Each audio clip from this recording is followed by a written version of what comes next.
Okay student, तो हमारा coupling के डिफरेंट टॉपिक चल रहे थे। ठीक है, जब हम एम्पलीफायर यूज करते हैं तो अलग अलग स्टेज यूज करते हैं, बहुत सारे स्टेज यूज करते हैं। ठीक है, क्योंकि हम सिंगल एक एम्पलीफायर से एक अच्छा गेन प्राप्त नहीं कर सकते, तो इसलिए हम बहुत से एम्पलीफायर्स को आपस में जोड़ते हैं। तो जोड़ने के लिए हम क्या करते हैं, कपलिंग यूज करते हैं। ठीक है, मतलब उनको जोड़ने की एक मेथड है, फिर उनको जोड़ने की विधि है। ठीक है, तो हमने 3 प्रकार के मेथड देखे थे। ठीक है, पहला क्या था, आरसी कपलिंग। ठीक है, और दूसरा था डीसी कपलिंग। ठीक ठीक है, और तीसरा होगा आपका ट्रांसफॉर्मर कपलिंग। ठीक है, कहने का मतलब अगर आप रेजिस्टेंस और कैपेसिटर की सहायता से दो स्टेजों को जोड़ते हो तो वो क्या कहलाता है, आरसी कपलिंग। ठीक है, ये हम देख चुके हैं। आज का हमारा टॉपिक है डीसी कपलिंग। ठीक है, मतलब डायरेक्ट कपलिंग। ठीक है, आप इसमें किसी चीज की मदद नहीं लोगे। जैसे हमने यहाँ किसका लिया था, रेजिस्टेंस, और किसका लिया था, आपका कैपेसिटर का। ठीक है, यहाँ पर आप किसी भी चीज का मेथड मदद नहीं लोगे, सीधे आप डायरेक्ट किसी वायर के थ्रू एक एम्पलीफायर को दूसरे एम्पलीफायर से कनेक्ट कर दोगे। ठीक है, तो आज का जो टॉपिक है वो है डीसी कपल्ड एम्पलीफायर। ठीक, चलो फिर ये आपका फिगर है। ठीक है, डीसी कपल एम्पलीफायर का सेम वर्किंग सेम ही है, बस थोड़ा सा डिफरेंट क्या है वो आप देखोगे यहाँ पर। ठीक है, तो आपका एक क्या है, direct coupling amplifier, direct couple amplifier है। ठीक है, तो वही ये आपका क्या है, वोल्टेज डिवाइडर बाइसिंग किया हुआ है। ठीक है, अब वोल्टेज डिवाइडर बाइसिंग क्यों किया जाता है, ताकि क्यू पॉइंट इनका फिक्स रहे। ठीक है, क्यू पॉइंट अगर मिडिल में होगा डीसी लोड लाइन के, जो मैं आपको पहले पढ़ा चुका हूँ। ठीक है, कि डीसी लोड लाइन क्या होता है, क्यू पॉइंट क्या होता है। ठीक है, तो इसका क्यू पॉइंट बस इतना याद रखना आपने, जो मैंने रेजिस्टेंस लगा रखे हैं इसे कहते हैं वोल्टेज डिवाइडर बाइसिंग मेथड होती है। ठीक है, जिससे आपका क्यू पॉइंट क्या रहता है, डीसी लोड लाइन के मिड में रहता है, और जिससे आपका जो आउटपुट है उसमें क्या नहीं आएगा, डिस्टॉर्शन नहीं आएगा। ठीक है, तो इसलिए मैंने इनको लगाया हुआ है। ठीक, अब इसमें देखो आप, इस जैसे आपने यहाँ से इनपुट दिया ना, यहाँ से इनपुट दिया, ये बाइसिंग की हुई है, तो इससे आपको क्या मिलेगा, ये यहाँ से इनपुट दिया, इस ट्रांजिस्टर ने क्या किया, उसको एम्पलीफाई किया, यहाँ पर आपको आउटपुट मिलेगा। ठीक है, यहाँ पर अब आउटपुट मिलेगा, तो ये आउटपुट सीधे ही किससे लिंक है, बेस से, दूसरे ट्रांजिस्टर के बेस से लिंक है। ये भी उस आउटपुट को क्या करेगा, एम्पलीफाई करेगा। ठीक है, यहाँ भी बाइसिंग लगी हुई है, इसका भी क्यू पॉइंट हम फिक्स रखेंगे ना। ठीक है, तो ये भी इसको एम्पलीफाई करेगा, तो ये एम्पलीफाई करके ये आउटपुट मुझे कहाँ मिलेगा, यहाँ पर, और ये आउटपुट इस टर्मिनल के होते हुए यहाँ पर अगर लोड लगा होगा तो यहाँ पर आपको आउटपुट मिल जाएगा। ठीक है, तो अब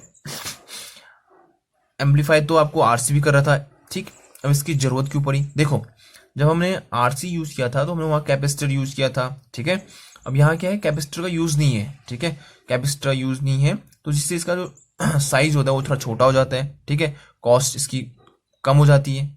ठीक, अब और इसकी खास चीज क्या है वो देखो, अगर मैं फ्रिक्वेंसी 0 रखूं, ठीक है, तो मतलब बहुत कम रखूं या फिर 0 रखूं, जैसे मान लो डीसी, डीसी में क्या होता है, आपका फ्रिक्वेंसी 0 होता है। ठीक है, या बहुत कम रखो, तो अगर आप इसे सप्लाई दोगे तो भी आपको गेन क्या मिलेगा, ज्यादा मिलेगा। ठीक है, क्यों मिलेगा गेन, क्योंकि यहाँ कोई कैपेसिटर नहीं लगा है। ठीक है, अब कैपेसिटर से क्या फर्क पड़ता है, देखो कैपेसिटर का जो रेजिस्टेंस होता है, या फिर जिसे हम कैपेसिटिव रिएक्टेंस कहते हैं। ठीक है, कैपेसिटिव रिएक्टेंस, या फिर आप सीधे सीधे कह सकते हो कैपेसिटेंस द्वारा विरोध, किसके लिए, विद्युत धारा के लिए।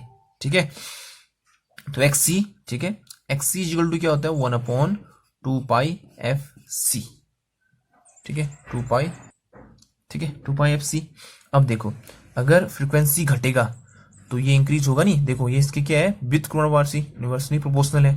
अगर आप फ्रीक्वेंसी को बढ़ाओगे, ठीक, अगर फ्रीक्वेंसी अगर कम करोगे, अगर इसकी वैल्यू को डिक्रीज करोगे तो ये बढ़ते जाएगा बढ़ते जाएगा। अगर ये 0 होगा, ठीक है, अगर ये 0 होगा तो ये क्या हो जाएगा, इनफाइनाइट, मतलब बहुत ज्यादा प्रतिरोध उत्पन्न करेगा। ठीक है, तो अगर ज्यादा प्रतिरोध उत्पन्न करेगा तो आपका जो इनपुट है वो फिर आउटपुट में कम पहुंचेगा, तो गेन आपको कम मिलेगा। ठीक है, अगर आपने कैपेसिटर यूज किया है। ठीक, अब यहाँ पर क्या है, कैपेसिटर यूज ही नहीं किया है। ठीक, कोई कैपेसिटर यूज नहीं है, तो यहाँ पर आप अगर फ्रिक्वेंसी कम भी रखोगे, 0 भी रखोगे, ठीक है, या थोड़ा कम, मतलब 0 से ज्यादा भी रखोगे, ठीक, या फिर ऑडिबल फ्रिक्वेंसी रखोगे, ठीक है, ऑडिबल फ्रिक्वेंसी कम की रेंज में आते हैं। ठीक है, तो वो क्या होता है, आपका कैपेसिटर नो होने के कारण आपका जो कम फ्रिक्वेंसी, आप आसानी से उसको आउटपुट पे प्राप्त कर सकते हो। ठीक है, तो इसका मोस्ट इंपॉर्टेंट काम क्या है, जब आपने एम्पलीफाई किसको करना हो, डीसी सिग्नल को। ठीक है, डीसी सिग्नल मतलब जिसकी फ्रिक्वेंसी बहुत कम या फिर जीरो। ठीक है, तो उसको भी ये क्या कर सकता है, एम्पलीफाई कर सकता है। तो इसकी खास प्रॉपर्टी यही है, अगर कहीं आपको डीसी सिग्नल्स को एम्पलीफाई करना होगा तो क्या होगा, आप डीसी कपलिंग ही यूज करोगे। ठीक है, डीसी कपल्ड एम्पलीफायर ही यूज करोगे, ऐसा एम्पलीफायर जो डीसी के थ्रू जुड़ा हो आपस में। ठीक है, तो ये इसकी खास प्रॉपर्टी है। ठीक है, अब एक ग्राफ देखो, इसका ग्राफ किस टाइप का, ये फ्रिक्वेंसी है और ये वोल्टेज गेन है। जब फ्रिक्वेंसी बहुत कम था फिर भी इसका गेन बहुत ज्यादा है, क्यों, क्योंकि कैपेसिटर नहीं लगा है। ठीक है, जैसे जैसे फ्रिक्वेंसी बढ़ाते जाओगे फिर एक पॉइंट पर आने के बाद फिर आपका वोल्टेज गेन कम होने लग जाता है। आपका स्टार्टिंग में जब आपका फ्रिक्वेंसी जीरो है या बहुत कम है, ठीक है, उसमें आपसे कह रहा हूं मैं वोल्टेज गेन है आपका। ठीक है, क्यों है वोल्टेज गेन जीरो में, क्योंकि कोई कैपेसिटर नहीं लगा है। ठीक है, कोई कैपेसिटर नहीं लगा है तो आपने वोल्टेज जीरो भी दिया है, तो कुछ ना कुछ आपका सिग्नल एम्पलीफाई होगा, कुछ ना कुछ आपको गेन मिलेगा और आपको आउटपुट में कुछ ना कुछ गेन प्राप्त होगा। फिर आपने फ्रिक्वेंसी बढ़ाते गई। अब फ्रिक्वेंसी का ना इसमें कुछ समय तक आपका लो फ्रिक्वेंसी तक आपके वोल्टेज गेन में कोई फर्क नहीं पड़ेगा। ठीक है, आप फ्रिक्वेंसी बढ़ाते भी जाओगे तो आपका जो वोल्टेज गेन है उतना अफेक्ट नहीं होगा, तो लगभग अप्रोक्सीमेटली आपको एक मतलब कांस्टेंट वैल्यू मिलती रहेगी। लेकिन कुछ टाइम बाद आपका इस पॉइंट से आप समझो, यहां पर देखो ये बेस है, तो यहां पर वोल्टेज वीबी और यहां पर वोल्टेज वीई होगा ना, तो इन दोनों के बीच जो वोल्टेज होगा जो इसके लिए इनपुट है वो क्या कहलाएगा, वीबी होगा ना, वीबी होगा। ठीक है, इसके और इसके बीच में। ठीक, अब वीबी को मैं क्या लिख सकता हूं, देखो वीबी को मैं लिख सकता हूं वीई वीबी माइनस वी। ठीक है, और वीबी माइनस क्या होगा, आई ई आर ई।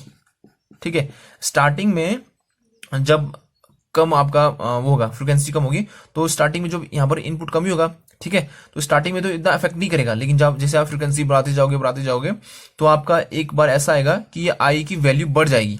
ठीक है, इसमें जो करंट जा रहा है ना उसकी वैल्यू बहुत बढ़ जाएगी, जिससे क्या होगा, आपका वी का मान कम हो जाएगा क्योंकि इसकी वैल्यू बढ़ गई। ठीक है, आई की वैल्यू बहुत ज्यादा बढ़ गई तो वी जो यहाँ पर इनपुट है उसका मान बढ़ जाएगा, जिससे आपका आउटपुट है वहां पर आपको गेन बहुत कम डिक्रीज होने लगेगा। उधर जैसे जैसे आपका आई बढ़ते रहेगा वैसे वैसे आपका फिर गेन कम होने लगेगा। ठीक है, एक लिमिट के बाद। ठीक है, क्योंकि स्टार्टिंग में जब तक वीबी ज्यादा होगा तब तक तो कोई फर्क नहीं पड़ेगा, लेकिन एक लिमिट के बाद, ठीक, आप फ्रिक्वेंसी बढ़ाते जाओगे आपकी फ्रिक्वेंसी हाई हो जाएगी जब, तो उसके बाद आपका क्या होगा, आई की वैल्यू बहुत ज्यादा बढ़ जाएगी, जिसके कारण आपका वीबी है वो कम हो जाएगा। वीबी क्या है, इनपुट है यहाँ पे। अब इनपुट कम हो गया तो आउटपुट भी आपको क्या मिलेगा, कम मिलेगा, तो गेन आपका क्या हो जाएगा, फिर कम होने लगेगा। ठीक है, तो ये आपका क्या है, आपका डीसी कपल एम्पलीफायर। ठीक है, जिसने आप डायरेक्ट कपलिंग किया हुआ है। ठीक, अब फेज शिफ्ट की बारी आई। ठीक है, फेज शिफ्ट भी इसमें भी सेम उसकी तरफ आपने एक मिनट इनपुट दिया। ठीक है, इनपुट दिया तो ये आपका इनपुट है। ठीक है, तो फिर इसने एम्पलीफाई क्या होगा। ठीक है, तो कितने का फेज शिफ्ट, 180 का फेज शिफ्ट। ठीक है, 0 डिग्री 180 का फेज शिफ्ट। अच्छा हाँ, एक मिनट, हाँ एक मिनट, ये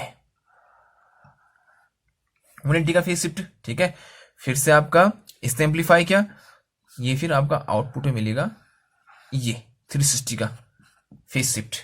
ठीक है, तो आपका ये फेज शिफ्ट भी हो गया। पहले वाले ने एम्पलीफाई किया तो यहाँ पर जो आउटपुट मिलेगा R3 पे, उसका जो फेज शिफ्ट होगा सिग्नल का वो 180 डिग्री और ऐसा होगा वो। ठीक है, फिर वो इनपुट कहाँ जाएगा, वो जो आउटपुट यहाँ पर है वो इसके लिए इनपुट की तरह काम करेगा, फिर ये उसको एम्पलीफाई करेगा और आपको आउटपुट में ऐसा फेज शिफ्ट मिलेगा। ठीक है, तो ये क्या है आपका डीसी कपलिंग। ठीक है, तो मेनली इसको डीसी सिग्नल्स को एम्पलीफाई करने के लिए यूज किया जाता है या फिर लो फ्रिक्वेंसी के लिए। ये याद रखना आपने, ये सिर्फ किसके लिए काम करेगा, लो फ्रिक्वेंसी के लिए। ठीक है, और इसकी कॉस्ट कम होती है।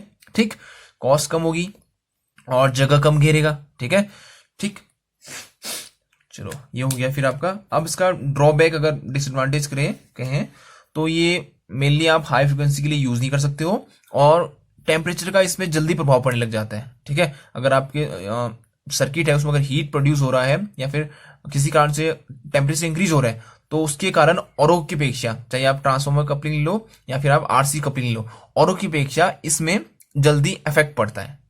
ठीक है, तो ये था आपका डीसी कपलिंग।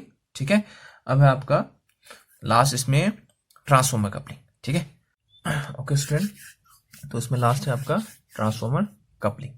ठीक है, तो बस इसमें हमने जो कपलिंग करने के लिए यूज किया है उसको किसको यूज किया, एज ए मतलब ट्रांसफॉर्मर को यूज किया हुआ है। ठीक है, जैसे इससे पहले हमने रेजिस्टेंस कैपेसिटेंस को यूज किया किसमें, आरसी कपलिंग में, और फिर डायरेक्ट कपलिंग मतलब बिना किसी सहायता से सीधे एक स्टेज को दूसरी स्टेज से जोड़ दिया, वो कहलाएगा आपका डायरेक्ट कपलिंग। फिर अगर आप ट्रांसफॉर्मर की सहायता से एक स्टेज को दूसरे स्टेज से जोड़ते हो तो वहां पर क्या कहलाएगा आपका, ट्रांसफॉर्मर कपलिंग। ठीक है, अब देखते हैं फिर ये कहाँ यूज किया जाता है या फिर इसका सर्किट वर्क कैसे करता है। ठीक है, तो मैंने आपके लिए ये बना रखा है एक। ठीक, तो देखो फिर सेम क्या होगा, इनपुट अप्लाई किया, ये किसके लिए है, बाइसिंग, वोल्टेज डिवाइडर बाइसिंग। क्यों करते हैं, क्यू पॉइंट को फिक्स रखने के लिए। ठीक है, इसमें भी वही बाइसिंग की हुई है, क्यों करते हैं, वही क्यू पॉइंट को फिक्स रखने के लिए। ठीक है, बस इसमें अंतर इतना है कि जो आपका इसका कलेक्टर वाला पार्ट था ना, वहां पर पहले हम क्या यूज करते थे, रेजिस्टेंस यूज करते थे ना आउटपुट के लिए। यहां पर मैंने क्या यूज किया, एक ट्रांसफॉर्मर यूज कर रखा है। ठीक, एक ये ट्रांसफॉर्मर है।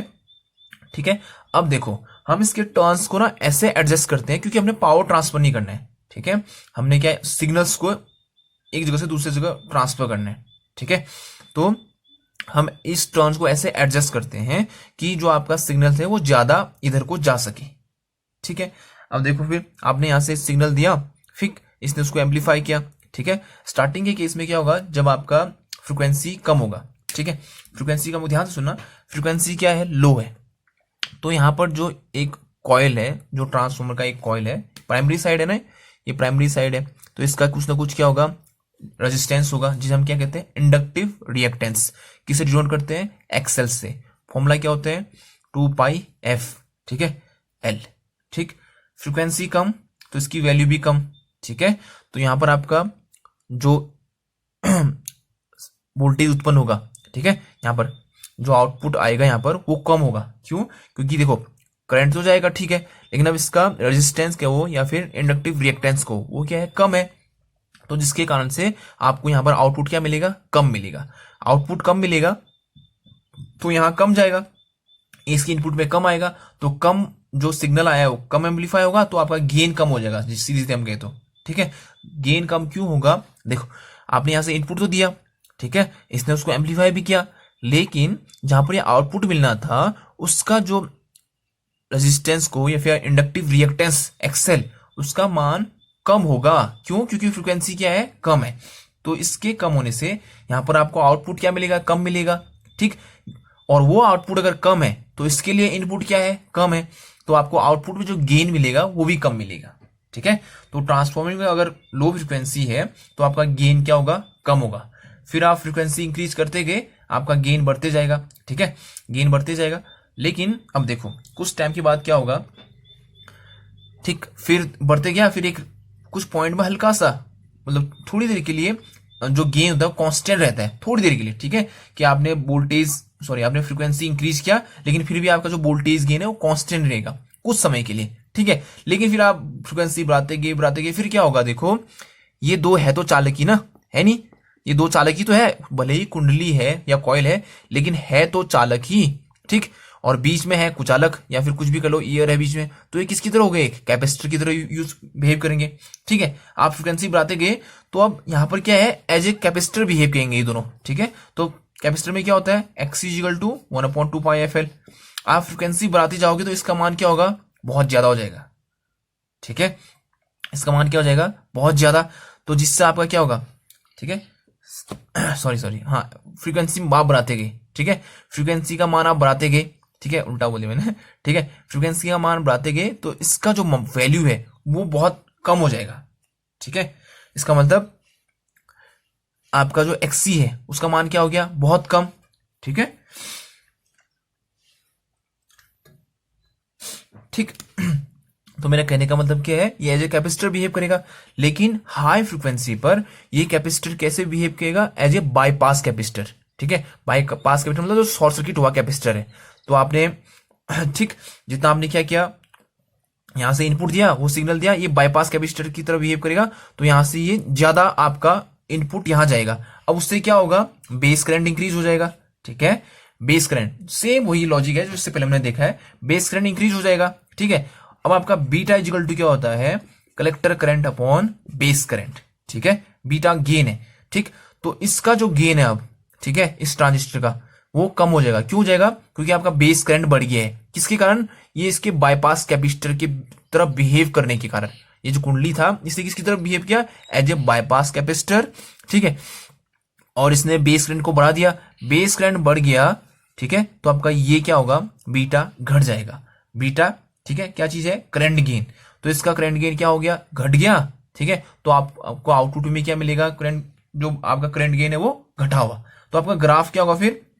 देखो, तो इसका ग्राफ इस टाइप का होगा, इरेगुलर टाइप का, ठीक है, ठीक। तो आपका ग्राफ देख लो, ये अगर ग्राफ है, ये गेन है आपका, ये फ्रीक्वेंसी है, तो स्टार्टिंग के केस में क्या होगा? इंक्रीज होगा, फिर थोड़ी देर के लिए कांस्टेंट रहेगा, ठीक है, हल्का सा, फिर उसके बाद वो घटने लग जाता है। तो ये इरेगुलर टाइप का आपका क्या मिलता है? आपको ग्राफ मिलता है, ठीक है, ट्रांसफॉर्मर कपलिंग में, ठीक। अब इसको यूज क्यों करते हैं? ठीक है, इसका सबसे इंपॉर्टेंट पॉइंट है इंपीडेंस मैचिंग, ठीक। हर आपका जो कपलिंग है उसका अपना अपना इंपॉर्टेंस है। तो इसका यूज ही इसलिए करते हैं कि उसकी इंपीडेंस मैचिंग बहुत अच्छी होती है। इंपीडेंस मैचिंग, ठीक है, मतलब इनपुट का रेजिस्टेंस और आउटपुट का रेजिस्टेंस अप्रोक्सीमेटली लगभग सेम होते हैं, ठीक है। जो आपका इनपुट का रेजिस्टेंस है ना, और जो आउटपुट का रेजिस्टेंस है वो अप्रोक्सीमेटली सेम होता है। तो सेम होने पर क्या होता है? पावर ट्रांसफर मैक्सिमम होता है, ठीक है। आप ज्यादा सिग्नल को एम्पलीफाई कर सकते हो, ठीक है। तो पावर ट्रांसफर क्या होगा? इसमें मैक्सिमम होगा। क्यों? क्योंकि ट्रांसफॉर्मर कपलिंग का आपका इंपीडेंस मैचिंग बहुत अच्छा होता है, ठीक है। तो आपने ऐसा कपलिंग चुनना है जैसा आपको चाहिए, जो वर्क करना है आपने। अगर ज्यादा पावर ट्रांसफर करना है अच्छे से, तो आपको क्या? ट्रांसफॉर्मर कपलिंग यूज करना चाहिए। अगर आपने लो फ्रिक्वेंसी यूज करनी है, ठीक है, लो फ्रिक्वेंसी को एम्पलीफाई करना है या फिर डीसी सिग्नल को एम्पलीफाई करना है, फिर आपने किसको यूज करना हुआ? डीसी कपलिंग को यूज करना हुआ। अगर आपने मीडियम, ठीक है, मीडियम फ्रीक्वेंसी को एम्पलीफाई करना है, या फिर जिसे हम ऑडिबल फ्रीक्वेंसी कहते हैं, ठीक है, तो उसके लिए आप क्या यूज करोगे? आरसी, ठीक है। तो तीनों कपलिंग्स अपने अपने जगह इंपॉर्टेंट है, अपने अपने जगह जहां वो काम आते हैं उनका काम दूसरा नहीं कर सकते हैं, ठीक है। जैसे अगर इंपीडेंस मैचिंग की बात करें तो दोनों जो दूसरी कपलिंग्स है आपका कौन कौन से? डीसी कपलिंग और आरसी कपलिंग्स इंपीडेंस मैचिंग में उतने अच्छे नहीं होते हैं जितना ट्रांसफॉर्मर कपलिंग अच्छा होता है, ठीक है। तो इसका मेन एडवांटेज यही होता है इसका, कि इसका इंपीडेंस मैचिंग बहुत अच्छा होता है। और इंपीडेंस मैचिंग क्या होता है? कि इनपुट का रेजिस्टेंस और आउटपुट का रेजिस्टेंस अप्रोक्सीमेटली लगभग सेम होते हैं, जिससे ट्रांसफर क्या होता है? पावर मैक्सिमम होता है, मैक्सिमम पावर ट्रांसफर होता है, ठीक है। तो ये था आपका ट्रांसफॉर्मर कपलिंग, ठीक। अब हम इस तीनों का ना, तीनों जो कपलिंग मैंने आपको पढ़ाया है इनके बारे में, इनके पॉइंट्स, ठीक, कि किसका इंपॉर्टेंस क्या है वो देख लेंगे, ठीक है। तो जिससे आपको दोनों एडवांटेज दिखने में सहूलियत होगी, ठीक है। तो अगर आप ये पेपर में आएगा, ठीक है, तीनों का साथ ही लिखने वाले हम, ठीक है, क्योंकि मैंने अलग अलग नहीं कराया, तो मैं क्या करता हूँ तीनों का साथ एक बना के करा रहा हूँ। देखो, कॉस्ट के मामले में कौन है अच्छा, ठीक है, ये आरसी की बात करता हूं, ये आपका ट्रांसफॉर्मर है, ठीक है, और ये आपका है डीसी, ठीक है। स्पेस की बात करता हूं, कौन ज्यादा घेरता है कौन कम घेरता है। वेट की बात करता हूं, ठीक है, ये इनके फायदे हैं, ठीक है। अगर कॉस्ट किसी का कम है तो उसका फायदा है, ठीक है। तो फिर आपने अपने नोट्स में इसी के हिसाब से पॉइंट बनाने हैं, ठीक। इंपीडेंस मैचिंग में किसका अच्छा होता है, ठीक है, ठीक। अब फ्रीक्वेंसी रिस्पॉन्स मतलब कौन किस में काम करता है, ठीक है, फ्रीक्वेंसी रिस्पॉन्स, ठीक। मैंने सब आपको स्टार्टिंग में जब कहा है ना, मैंने सब आपको समझा रखा है अच्छे से, ठीक है। तो आपने वो वीडियो भी देखना है जिसमें मैंने फ्रीक्वेंसी रिस्पॉन्स किसे कहते हैं, ठीक। अब यूज कौन कहाँ यूज होता है, ठीक है। तो सबसे पहले आया आरसी, ठीक है। तो आरसी का जो कॉस्ट होता है लो होता है, ठीक है, क्योंकि इसमें मेनली हम रजिस्टर और कैपेसिटर यूज करते हैं, तो इसका जो कीमत होती है कम ही होती है, ठीक है, ठीक। ट्रांसफॉर्मर की कीमत बहुत हाई होती है, ठीक है, क्योंकि सिंगल एक ट्रांसफॉर्मर ही बहुत महंगा होता है, ठीक है। तो उसमें फिर रेजिस्टेंस भी लगे हैं, कैपेसिटेंस भी लगे हैं, तो फिर उसका कीमत जाहिर सी बात है तीनों से सबसे ज्यादा होगा। डीसी, इसकी जो कॉस्ट होती है सबसे कम, मिनिमम, ठीक है, क्योंकि इसमें कंपोनेंट जो लोग ये तो इससे भी कम लगते हैं। इसमें हम कपलिंग कैपेसिटर यूज करते हैं, इसमें कुछ कपलिंग के लिए कुछ यूज करते ही नहीं है, तो जाहिर सी बात है इसका कॉस्ट क्या होगा? सबसे कम होगा। अब जो जगह घेरने वाली बात है, ये कम जगह घेरता है। अब ये जाहिर सी बात है इसमें ट्रांसफॉर्मर लगा उतना बड़ा तो जगह ज्यादा घेरेगा। इसमें कपलिंग कैपेसिटर वगैरह कुछ नहीं लगा है तो ये सबसे कम जगह घेरेगा। तो ऐसे याद करना आपने, ठीक है। ऐसे ऐसे आपको तीनों के बारे में पता चलते रहेगा। ठीक, तो सबसे कॉस्ट कम इसका, फिर उसके बाद सबसे कम कॉस्ट डीसी वाले का। क्यों कम है? क्योंकि उसमें जो आपने एलिमेंट लगा रखे हैं या फिर जो आपने इक्विपमेंट सॉरी वो लगा रखे हैं, कैपेसिटर रजिस्टर्स, वो कम लगा रखे हैं, तो जाहिर सी बात उसकी कीमत कम हो जाएगी। अब कम लगे तो स्पेस भी कम होगा उनका, सबसे कम। ठीक है, अब वेट की बात है, वेट भी वही है। ठीक है, अब लेस, ठीक है, अगर इक्विपमेंट जितने कम उतना उसका वेट कम, और ट्रांसफॉर्मर का जो वेट होगा वही ज्यादा होता है, तो बाकी उसके और इक्विपमेंट भी लगे तो उससे क्या होगा, उसका वेट ज्यादा हो जाएगा। और इसमें कपलिंग कैपेसिटर नहीं लगाया, कैपेसिटर का यूज नहीं कर रखा है, तो इसका सबसे कम वेट। ठीक है, तो इन तीन डिफरेंस आपके हो गए। ठीक है, इम्पिडेंस मैचिंग।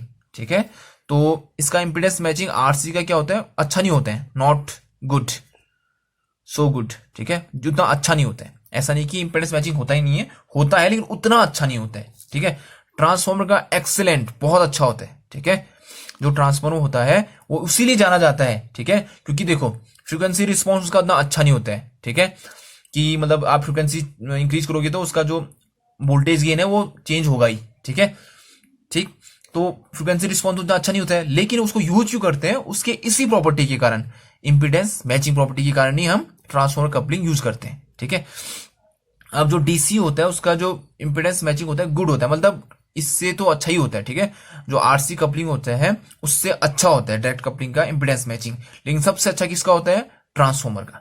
ठीक है, अब फ्रीक्वेंसी रिस्पॉन्स क्या होता है, सबसे अच्छा होता है। ठीक है, आरसी का, ठीक, एक्सीलेंट होता है किसमें, ऑडियो रेंज, ऑडियो फ्रिक्वेंसी में, ऑडिबल फ्रिक्वेंसी रेंज में, या मिनिमम जिसे सॉरी मीडियम जिसे हम कहते हैं, मीडियम फ्रिक्वेंसी या फिर ऑडियो फ्रिक्वेंसी। ठीक है, इसका बहुत पूर होता है, मैं जिसे आपको बोल रहा हूं कि इसका फ्रिक्वेंसी रिस्पॉन्स जो होता है, देखो फ्रीक्वेंसी रिस्पॉन्स किसे कहते हैं ये मैंने आपको बता रखा है, फिर भी दोबारा बता दूं। देखो फ्रीक्वेंसी रिस्पॉन्स मतलब फ्रीक्वेंसी और वोल्टेज गेन के बीच में जो ग्राफ बनता है, आपने फ्रीक्वेंसी बढ़ाते गए, उससे आपके वोल्टेज गेन में क्या फर्क पड़ता है, वो कहलाता है आपका फ्रीक्वेंसी रिस्पॉन्स। ठीक है, तो आप एक अच्छा कपलिंग या फिर अच्छा एक मेथड है कपलिंग का, जिसमें वोल्टेज सॉरी जिसमें फ्रीक्वेंसी को इंक्रीज करने पर, मतलब आप फ्रीक्वेंसी को चेंज कर रहे हो तो वोल्टेज गेन में फर्क नहीं पड़ना चाहिए, आपका वोल्टेज गेन क्या होना चाहिए, कांस्टेंट होना चाहिए। ठीक है, तो एक अच्छा क्या है वो कपलिंग है। तो आपका ट्रांसफॉर्मर में अच्छा नहीं होता है। ठीक है, ये कपलिंग में जो ट्रांसफॉर्मर जो हम कपलिंग यूज करते हैं उसमें फ्रीक्वेंसी रिस्पॉन्स अच्छा नहीं होता है, वो हमने अभी थोड़ी देर पहले पढ़ा। ठीक है, और जो डीसी कपलिंग होते हैं इसमें जो फ्रीक्वेंसी होता है वो अच्छा, बेस्ट तो हाँ बेस्ट लगभग, क्योंकि बेस्ट तो क्या कहेंगे इसको, लगभग उसमें होता है किसमें, जीरो या फिर मिनिमम, मिनिमम के लिए अच्छा होता है। ठीक है, मिनिमम, ठीक है, या फिर जीरो या फिर डीसी के लिए मिनिमम के लिए फ्रीक्वेंसी रिस्पॉन्स सही देता है। ठीक है, तो देखो इसका सबसे खराब होता है फ्रीक्वेंसी रिस्पॉन्स, इसका एक्सलेंट होता है कब, ऑडियो फ्रीक्वेंसी में। ठीक है, और ये बीच का होता है ना, इसकी और इसके बीच का, मतलब ना इसका ज्यादा अच्छा होगा ना, मतलब इससे अच्छा होगा, ट्रांसफॉर्मर से अच्छा होगा लेकिन इससे कम होगा। ठीक है, तो फ्रीक्वेंसी रिस्पॉन्स सबसे अच्छा किसका होगा, आपका आरसी का, वो भी किसमें, ऑडियो फ्रीक्वेंसी की रेंज में या फिर मीडियम फ्रीक्वेंसी में। ठीक है, और इसका तो फ्रीक्वेंसी रिस्पॉन्स पुअर होता है। ठीक है, लेकिन जो डीसी होता है उसका आपका जो फ्रीक्वेंसी रिस्पॉन्स होता है, ठीक है, वो लो में, ठीक है, लो फ्रीक्वेंसी में अच्छा होता है। ठीक है, लो फ्रीक्वेंसी की जब बात करते हैं उसमें अच्छा होता है। ठीक है, अब यूजेज की बात आई कि कौन कहाँ यूज होता है, देखो तो आपका जो आरसी हम यूज करते हैं वो वोल्टेज एम्पलीफिकेशन, ये आपने नोट कर लेना है, वोल्टेज को एम्पलीफाई करने के लिए वोल्टेज एम्पलीफिकेशन, और ऑडियो फ्रीक्वेंसी एम्पलीफायर में। ठीक है, ऑडियो फ्रीक्वेंसी एम्पलीफायर में। ठीक है, ठीक, एक पॉइंट क्या हो गया, वोल्टेज एम्पलीफिकेशन। ठीक है, और दूसरा क्या हो गया, ऑडियो फ्रीक्वेंसी एम्पलीफायर। ठीक है, जो आपका ऑडियो फ्रीक्वेंसी एम्पलीफायर होता है वहां यूज करते हैं। ठीक है, अब ट्रांसफॉर्मर का कहां यूज किया जाता है, ट्रांसफॉर्मर का यूज किया जाता है पावर एम्पलीफिकेशन में। ठीक है, पावर एम्पलीफिकेशन में हम क्या करेंगे, स्टेप अप यूज करेंगे, स्टेप अप यूज करने से पावर बढ़ जाएगा तो हम पावर को एम्पलीफाई कर सकते हैं। ठीक है, तो आपका जो ट्रांसफॉर्मर कपलिंग है वो कहां यूज करते हैं, पावर एम्पलीफिकेशन के लिए। ठीक है, ये हो गया। और आपका जो डीसी कपलिंग है वो कहां यूज किया जाता है, for low frequency amplification, for low frequency के लिए, फॉर लो फ्रीक्वेंसी या फिर डीसी के लिए। ठीक है, तो इतने आपने याद रखने हैं इसके पॉइंट्स, ठीक है। तो हमने तीनों कपलिंग अच्छे से देख लिया है, ठीक। आरसी कपलिंग, ट्रांसफॉर्मर कपलिंग और डीसी कपलिंग, ठीक। अब एक जो लास्ट एम्पलीफायर है आपके टॉपिक उसमें, उसे हम कहते हैं पुश पुल एम्पलीफायर, ठीक है। वो हम नेक्स्ट वीडियो में देखेंगे, ठीक। पुश पुल एम्पलीफायर मेनली दो प्रकार के होते हैं, उससे होते हैं 3-4 हैं, लेकिन आपके जो कोर्स में या फिर आपके काम के लिए दो ही हैं। दो से ही आपको समझ में आ जाएगा कि आपका पुश पुल एम्पलीफायर होता क्या है और ये काम कैसे करता है, ठीक। देखो एम्पलीफायर वर्ड यूज हो रहा है तो काम वही है उनका कि सिग्नल्स को एम्पलीफाई करना, ठीक है। बस थोड़ा सा उनका कंस्ट्रक्शन या फिर जो हम फिगर कहेंगे, ठीक है, सर्किट थोड़ा सा अलग होता है, ठीक। तो हम देखेंगे नेक्स्ट वीडियो में, ठीक है। Okay student, stay home and stay safe.